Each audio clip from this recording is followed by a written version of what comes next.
ఇంకోటి కూడా ఉంది, వీరు సరస్వతి పుత్రులు అంటే విద్యావంతులు, ధనం ఉండొచ్చు ఉండకపోవచ్చు. ఆయనకి మళ్ళీ లక్ష్మీపుత్రుడు అంటే సంపద బాగా ఉండేవారు అని అర్థం. లక్ష్మికి చదువు లేదు, సరస్వతికి సంపద లేదు అనే అజ్ఞానము మనలో చాలా మందికి ఉంది. అది తప్పు. మన వేద ఉపనిషత్తుల్లో ఎక్కడ చూసినా లక్ష్మి అనే శబ్దానికి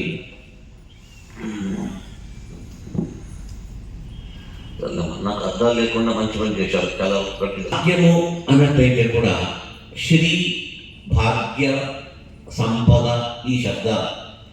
శ్రీ అంటే అర్థమేమి? లక్ష్మి, సంపద చెప్తాం. అది కాదని చెప్పడం లేదు. కాకపోతే శ్రీ అనే శబ్దానికి కేవలం సంపద అనే అర్థం మాత్రం పెట్టుకుంటే చాలా తప్పు అవుతుంది. శ్రీ శబ్దానికి జ్ఞానము అంటారు. శ్రీ అంటే విద్య, శ్రీ అంటే ఆయుష్, శ్రీ అంటే జనరల్గా సంపద అంటే ఐశ్వర్యము అనే అర్థం ఉంది. శ్రీ అంటే సంతానము. అనేక అర్థాలు శ్రీ శబ్దానికి ఉంది. భాగ్యం అనే శబ్దానికి కూడా అంతే అర్థం. భాగ్యద లక్ష్మి బాలమ్మ పురదాసుల. ఇది అళగిరి రంగ, ఆ రంగనాథ స్వామిని ఉపాసన చేస్తూ ఒక క్షేత్రానికి వెళ్ళినప్పుడు అప్పటికప్పుడు ఈ సంకీర్తన చేస్తుండగా ఆ భక్తికి ఆ శబ్దాలను చూచి లక్ష్మి ప్రత్యక్షంగా వచ్చి నిలబడింది. ఆ దృశ్యాన్ని చూస్తూ వారు మైమర్చి పాడిన సంకీర్తన అంటే ఏ సంకీర్తన వారు వారి హృదయం నుంచి ఆవిష్కరింపబడుతూ ఉండగా, ఎందుకు నేను చెప్తున్నంటే ఇది రచన కాదు. రచన మీన్స్ కూర్చొని ఆలోచన చేసి తలకు తోచిన శబ్దములను రాయడం. బాగా కొట్టి ఇంకొక లైన్ మళ్ళీ ఇంకోసారి దాన్ని రఫ్ ఫేర్ చేయడం. ఇది రచన కాదు, ఇది ఆవిష్కారం. ఆ లోపల నుంచి అనుకోకుండా ఆశువుగా ఆ శబ్దములు బయటికి వస్తుంది.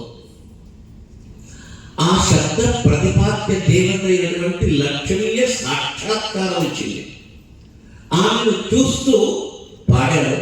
ఈ పాటను పాడేటప్పుడు ఆమె వచ్చింది. భాగ్యద లక్ష్మి బాలమ్మ, అమ్మ తల్లి నీవు భాగ్యలక్ష్మి. ఇందాకే చెప్పాను, భాగ్యం అంటే నిర్భాగ్యులు వాళ్ళు ఉంటారు. ఏంటంటే ఇంట్లో ఎవరు లేరండి, ఒకడే ఉన్నాడు, నిర్భాగ్యుడు ఉంటాడు. అంటే సంతానము లేదు, తన పరివారము లేదు, తనకు తననే వాళ్ళు ఎవరు లేరు. కాబట్టి భాగ్యం అంటే సంతానం. సత్సంతానం ఒక భాగ్యమే. మంచిగా భోజనం చేయుట కూడా ఒక భాగ్యం. సంపద ఇంట్లో నిండా ఉన్నా కూడా కడుపు నిండా తినలేదు. ఏ పదార్థం తిన్నా, ఉప్పు ఎక్కువ తిన్నా కట్టమే, కారం ఎక్కువ తిన్నా కట్టమే, నూనె ఎక్కువ తిన్నా, నెయ్యి తిన్నా, చక్కెర తిన్నా, పంచదార తిన్నా అంత కష్టమే. ఇది ఏంటంటే దౌర్భాగ్యమైనంతే. జన్మాంతరంలో మనం చేసుకున్న పాపమే ఈ విధంగా మనకు రోగాలుగా వస్తుంది. పుష్టిగా భోజనం చేయటం కూడా ఒక భాగ్యం. ఆ భాగ్యం ఇచ్చేది ఎవరు అంటే ఇవన్నీ గుణాలు కంట్రోల్ ఆఫ్ లక్ష్మీదేవి. అందుకే భాగ్యం అనే శబ్దములో ఇవంతా దాగి ఉందంట. అమ్మా భాగ్యద లక్ష్మి బాలమ్మ. ఈ అర్థం వైపు దృష్టిని ఉంచి ఈ సంకీర్తన పాడినప్పుడు తప్పకుండా లక్ష్మి ఆయా గుణములకు ప్రతినిధిగా ఉంటూ అవి మనకు కలిగిస్తుంది లక్ష్మీదేవి. స్త్రీలకు భాగ్యమేది? సౌభాగ్యద లక్ష్మీ బాలమ్మ. సౌభాగ్యం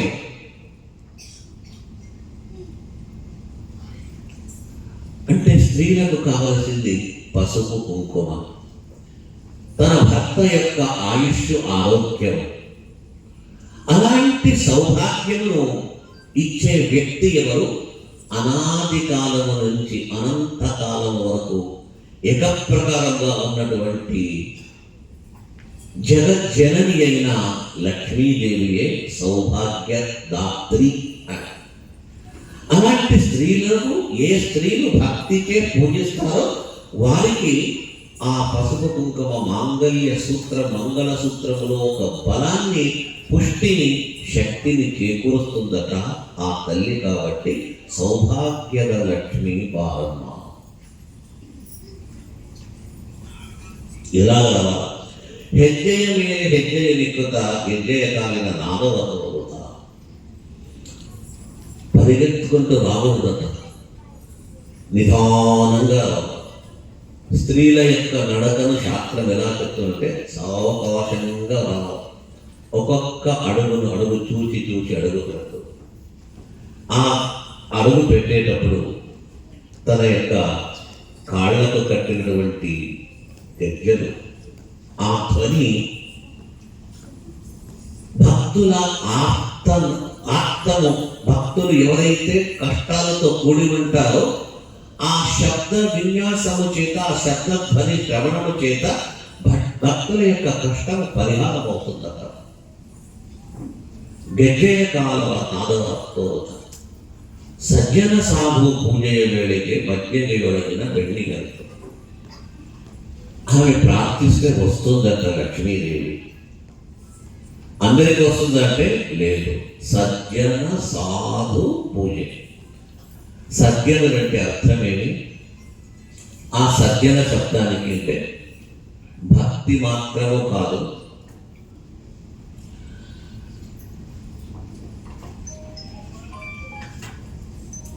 ఇంకొకరికి హానిని కలిగించకుండా తన వంతు తాను తన యొక్క ఆచరణలు చేస్తూ, రక్షకులు నాకు భగవంతుడు తప్పితే వేరేవాడు లేదని అనన్య భావన చేత ఎవరైతే భగవంతుని ఆరాధిస్తారో వారికి సజ్జన అని పిలిచారు.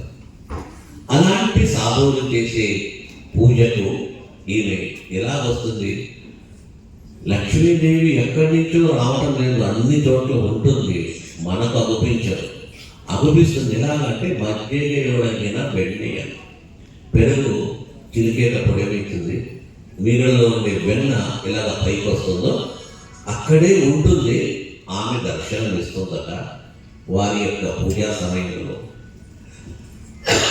అయితే లక్ష్మీదేవి వస్తుంది, ఎక్కువ కాలం ఉండదట. ఆమె ఇంకొక పేరు చంచల. చాంచల్యం అంటే ఒక్క చోట స్థిరంగా ఉండకుండా ఉంటుంది, ఉండదు.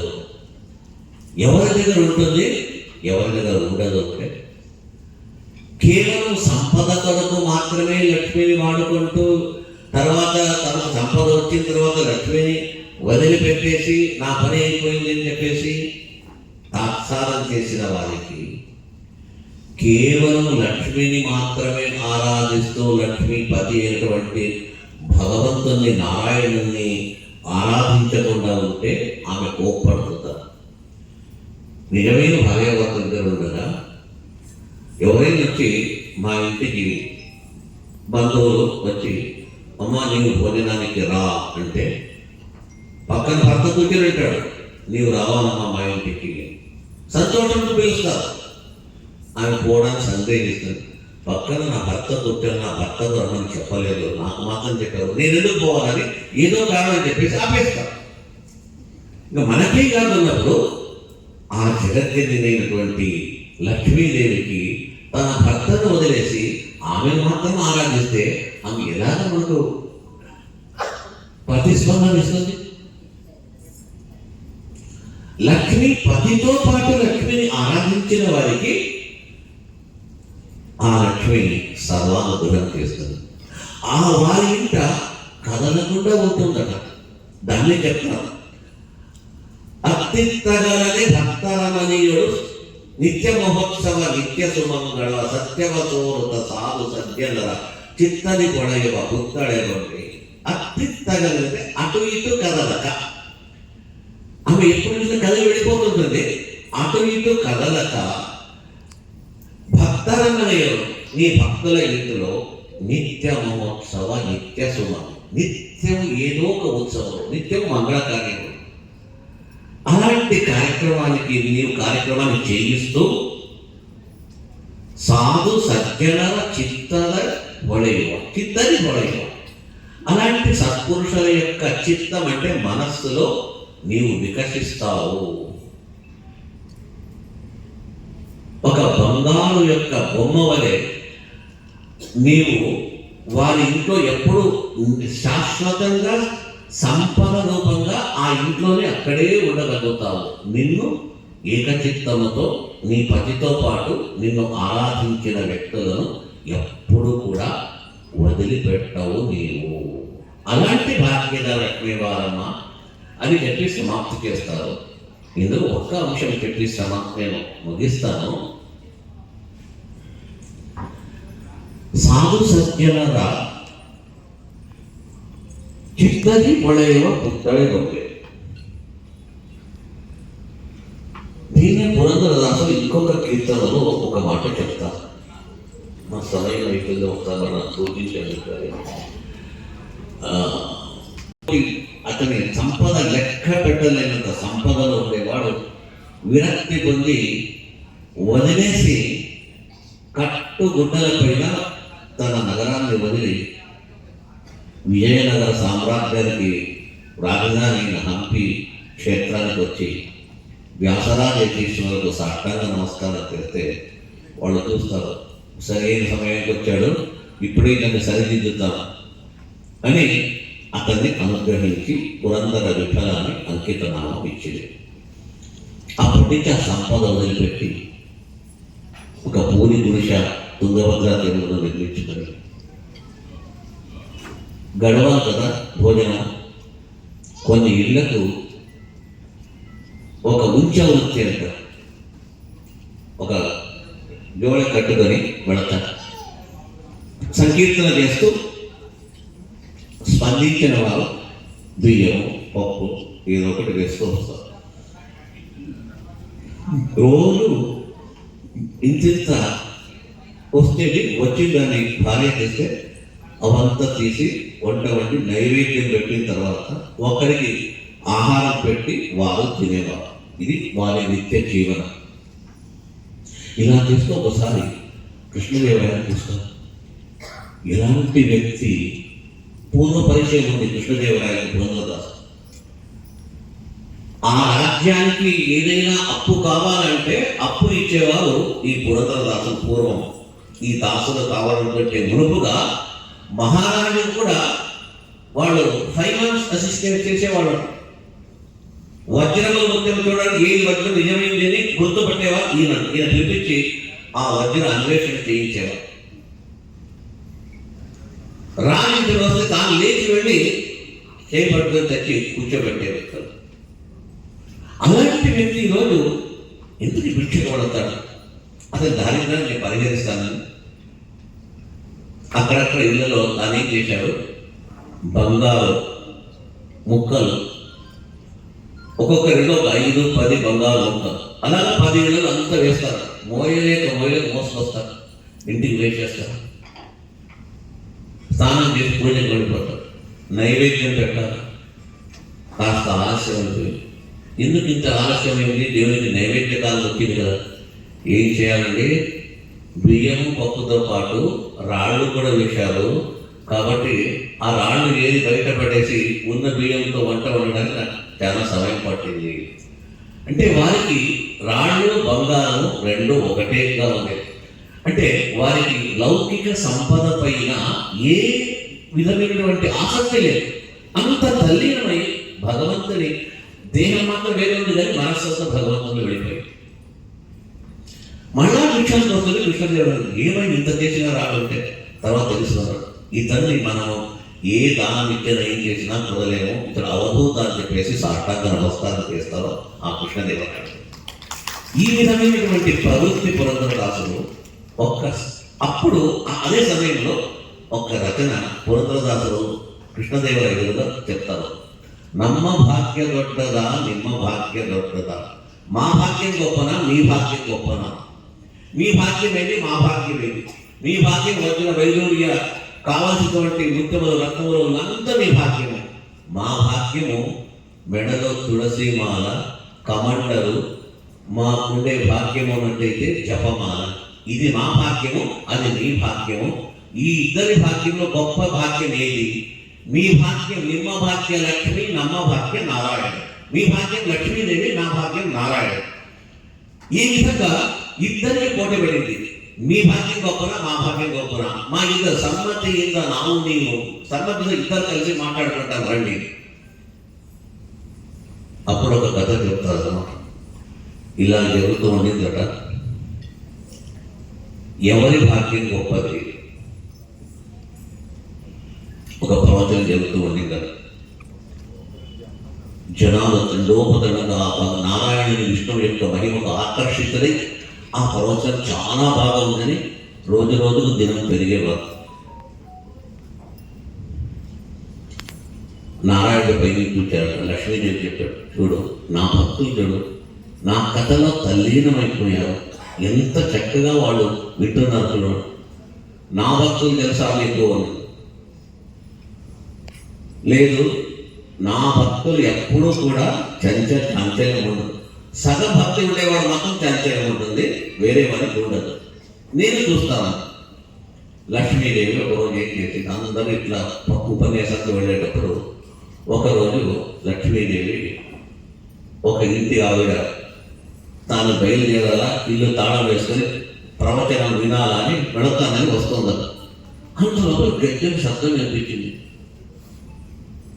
ఈ శబ్దం వినిపితే మంచి సుందరమైనటువంటి రూపం వచ్చి, అమ్మా మీరెవరు? నేను లక్ష్మీదేవి. లక్ష్మి ఎందుకు వచ్చారు? మీతో కాసేపు ఉండి వెళతానని. ఓ రండి రండమ్మా అని కూర్చోబెట్టి సంప్రదించేసింది. ఎవరికి చెప్పొద్దు అని చెప్పేసి ఒక పిడికి నిండా వజ్రములు ఇచ్చేసి వెళ్ళారు. ఇంకా స్త్రీల నోట్లో ఏం మాట దాగదు కదా. వెంటనే ఏం చేసిందంటే పక్కింటి ఆమె చెప్పేసి, ఆమె ఇంకోటి చెప్పింది, అయ్యో ఎన్ని గంటలకు ప్రవచన సమయంలోనా? అయితే రేపు నేను వస్తాను. ఎవరు స్త్రీలు ప్రవచనానికి రాకుండా లక్ష్మీదేవి వస్తుంది, అనుగ్రహిస్తుందని అందరూ ఇంట్లో కూర్చున్నారు. ఆ ప్రవచన మందిరం భార్యతో పాటు భర్త కూడా కూర్చున్నారంట. ఆ ప్రవచన మందిరంలో 1000 మంది ఉండేవాళ్ళు, ఒక 10 మంది మాత్రం మిగిలారట. అప్పుడు లక్ష్మీదేవి ఉంటుంది, చూడండి నా భక్తులు నీ భక్తులు ఉన్నారు కదా, నా భక్తులు చూడండి ఏ విధంగా ఆశకు వచ్చేసారు. మన నీ భక్తులు 10 మంది వెళ్ళారు, నా భక్తులు 990 మంది నా భక్తులు ఉన్నారు. మరి ఎవరి భక్తులు గొప్ప? నారాయణ అంటాడు. దీన్ని కృష్ణుడు పరోక్షంగా చెప్తాడు. మనుష్యాణం సహస్రేషు కశ్చిత్ యతతి సిద్ధయే యతతామపి సిద్ధానాం కర్తిర్మాం వేత్తి తత్వతః. 1000 మంది ఉన్నటువంటి భక్తులు అందరూ భక్తులే, బాగా భజన చేస్తుంటారు. 1000 మంది భక్తుల్లో కశ్చిత్ యతతి సిద్ధయే, ఒక్కడు మాత్రం గట్టిగా నిలబడి దేవుణ్ణి చూడాలని 1000 మందిలో ఒక్కడు ఉంటాడట. అలాంటి వాడు మన 1000 మంది అయితే కశ్చిన్మాం నిజంగా తెలుసుకునేవాడు అందరూ ఒక్కడే ఒకడు. వాడే నా భక్తులను స్వీకరిస్తానని అందరినీ స్వీకరించను అని. ఈ విధంగా నమ్మ భాగ్య దొడ్డదా నిమ్మ భాగ్యం, నా భాగ్యమా నీ భాగ్యమా అంటే భగవంతుని దగ్గరికి వెళ్ళేవాడు చాలా గుడికి వెళ్ళేవాడు చాలా మంది ఉంటారు. దేవుడి నుంచి లాభం కావాలని అడిగేవాళ్ళు ఉంటారు, కానీ దేవుడే కావాలని ఎంతమంది అడుగుతారు. భగవంతుడు కావాలని ఎవరు అంటారు? నీవెందుకయ్యా, నీ నుంచి నాకు కడుపు నొప్పి ఉంది, తలనొప్పి ఉంది, పిల్లలు పెళ్లి కాలేదు, ఇల్లు కట్టలేదు, ఈ సమస్య ఉంటుంది కదా, ఆ సమస్య పరిహారం అయితే దేవుడు ఉన్నాడు. దేవుడు చూస్తే ఏం చేయాలా? ఎవరు నేనే కావాలని అడుగుతాడు. అనన్యా చింతయంతో మాం ఏ జనా పర్యుపాసతే తేషాం నిత్యాభియుక్తానాం యోగక్షేమం వాహం. అనన్య భావం అయితే నీవే తప్ప ఇతప్పరం వెలగలని గజేంద్రుడు ఎలాగా స్థుతించాడో, నీవే నాకు కావాలా, వేరే ఎవరు వద్దు అనే భావనకే ఉన్నటువంటి వాళ్ళే నా వాళ్ళని చెప్పేసి భగవంతుడు అనుగ్రహిస్తాడు. అలాంటి సత్పురుషులు ఎవరైతే నిత్యం లక్ష్మిని ఆరాధిస్తారో, నారాయణుని సైతంగా ఆరాధిస్తారో, వారి ఇంట భగవంతుడు ఎప్పుడు వదిలి వెళ్ళడానికి సుధాముడు కుచేలుడే దీనికి సాక్షి. భార్య చాలా చెప్పి వెళ్ళు కృష్ణుని దగ్గర నుంచి పోయి పంపిస్తే వెళుతున్నాడు, కానీ దానికి ఇష్టం లేకుండా వెళతాడు. కృష్ణుని దగ్గర వెళతాడు, కృష్ణుడు ఆదరిస్తాడు. కథ తెలిసిందే. అటుకులు ఇచ్చి పంపిస్తుంది. కృష్ణుడు భోజనం పెట్టి తాంబూలం ఇచ్చి వెళ్ళిరా అంటాడు. కృష్ణుడు ఇస్తే తీసుకుంటాను, నేనై అడగనని సుధాముడు గట్టిగా కూర్చొని, వీడు అడగని ఇస్తానని భగవంతుడు. నేను అడగను, నాకెందుకు కావాలా? నా భార్య వెళ్ళను, నాకు భగవంతుడు ఉండగా ఐశ్వర్యం నాకేదోగా అని గట్టిగా కూర్చున్నాను. అయితే కృష్ణుడు ఎందుకు ఇవ్వలేదంటే అనేక జన్మల్లో దానం చేయగలరు. మనం ఏదైనా మంచి మనస్సుతో దానం చేస్తే, ₹1 ఇస్తే దానికి భగవంతుడు, మనం ప్రావిడెంట్ ఫండ్ మనకి పిఎఫ్ పెడతాం కదా, మన ఉద్యోగంలో ఇంత పర్సెంట్ ఇస్తే గవర్నమెంట్ ఇంత దానికి మనం తిరిగి వేస్తుంది కదా. అలాగే మనం ₹1 దానం చేస్తే భగవంతుడు ₹100 దాన్ని తిరిగి ఇస్తాడు. వీడు ఏమీ ఇవ్వలేదు. ఏమైనా దానం చేస్తే రూల్ అది, ఇచ్చిన వానికి తిరిగి నేను ఇవ్వలేదు కాబట్టి దారిద్ర్యం వచ్చింది. అటుకులు తెచ్చాడు. ఈ అటుకులు అంటే ఎవరు తినరు, రాజభోగమైనటువంటి పదార్థాలు ఉంది కదా అని కృష్ణుడే బలాత్కారంగా ఒక పిడికడ తీసుకొని తినేస్తాడు. అంతటితో అతని సంపద పెరిగిపోయింది. వెళ్ళినమంటాడు, వెళ్ళేస్తాను. వెళ్ళేటప్పుడు ఒక చమత్కారం. కృష్ణుడు సుధాముని ఇంటికి వచ్చినప్పుడు చినిగిన బట్టలు, వస్త్రాలంతా చినిగిపోయింది. అయ్యో నేను ఇస్తానని తాను కట్టుకొని ఒక పీతాంబరం ఇచ్చాడట. అది కట్టుకొని భోజనానికి కూర్చున్నాడు. తిరిగి అదే కట్టుకొని వెళుతుంటే కృష్ణుడు, సుధామ కదా, అది నేను ఇచ్చింది కదా, నాకు తిరిగి ఇచ్చేసేయి. సుధామ ఏమైతే చూడు, ఇంత ముఖం పైన అడిగేశాడు. సుధామ అంటాడు, కృష్ణ ఎంత మంచి పని చేశావు. ఒకవేళ ఈ పీతాంబరం కట్టు ఇంటికి వెళితే, నేను జపం అనుష్ఠానంలో కూర్చుంటే, నా కంటికి కళ్ళు మూసిన కంటికి ఈ పీతాంబరం అనిపిస్తుంది, కానీ పీతాంబర ధారి అయిన ఆ భగవంతుడు కంటికి రాడు. కాబట్టి ఈ పీతాంబరం వెళ్ళినా పర్వాలేదు, నాకు కావాల్సిన పీతాంబర ధారి కానీ పీతాంబరం కాదు అని తన యొక్క ఆ పీతాంబరాన్ని ఇచ్చి వచ్చేసాడు ఆ కృష్ణుడు ఇచ్చిందా. అలాంటి భక్తులకు నేను అనుగ్రహిస్తానని చెప్పేసి లక్ష్మి చెప్పి, నీ వెళ్ళి వాళ్ళ ఇంట్లో శాశ్వతంగా ఉండాలా అని ఆ నారాయణుడు ఆజ్ఞ చేసిన తర్వాత సుధాముని పూరి గుడిస ఇంద్రుని యొక్క అమరావతి వలె చాలా గొప్ప భవనమైపోయి దాసీవర్గము ఇంత ఒక గొప్ప వైభవం ఎలా జరిగింది. ఇదంతా కూడా సాధు సజ్జనర పూజయ వేళకి సాధు సజ్జనర